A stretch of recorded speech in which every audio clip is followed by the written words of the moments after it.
Hey guys, welcome back to another Gaming Memories video. Here we are taking a look at a unique and quirky racing style game by the name of TomaRunner that was developed and published by Sony back in 1999 for the PlayStation in Japan only. This is a very different style of racing game as it uses more head-to-head, one-on-one style elements, as it's primarily focused on running and using interactive elements within the environment to gain an advantage over your opponent as you're racing through the environments. The game has a unique and quirky visual style as it's very cartoony. It's got a lot of cartoony style elements that really suits the look and feel and even style of the game itself. So the premise of the game has you running around environments to get from one point to the next, or to complete laps like a typical race. But the difference with this is, compared to different racing games, is that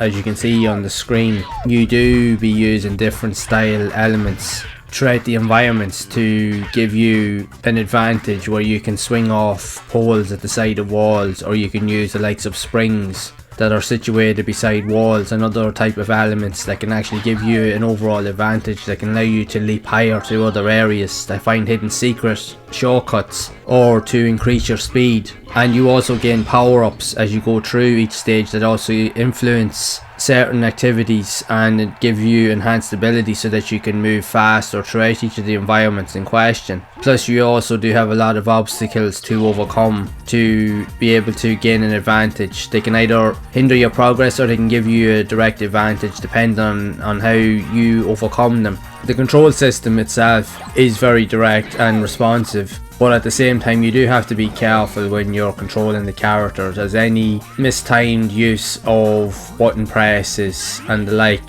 can be detrimental to your success into winning races. It's really all down to timing, as when the character gets moving on the screen, there's no real way of stopping him unless he actually falls on the floor or falls off a ledge. So you do have to interact with those elements in the environment, as I mentioned, to be able to proceed to the next area so that you can continue on further with the race. But just note that even though the game is very fun and it's very quirky, it's very different from other games I've played in the past. It definitely has a really good element. This would be a really fun multiplayer game. But due to the controls and the handling characteristics, it can be a bit cumbersome to some degree, especially as a beginner going into this game. But again, it's still a lot of fun. I actually do really like the graphical style of the game. It's very cartoony, it's very quirky, it really does suit the whole aesthetic of the game. And the more you play it, the better you actually get at it. You get used to the button timings and being able to judge when's the best time to interact with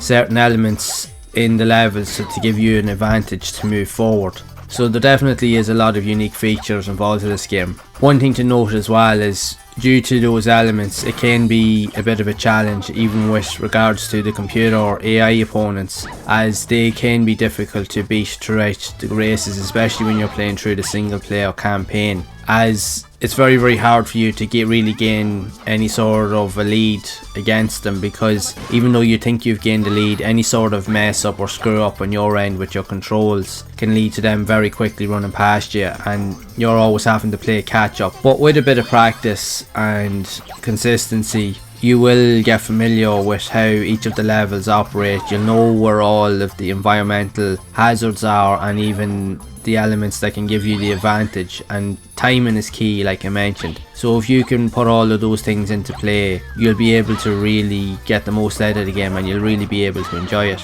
But I definitely do think that this is something, if you're into something that's a wee bit quirky and you want a good fun multiplayer style game that will actually give you plenty of laughs, this here will definitely give you that. So I highly recommend you go and check it out.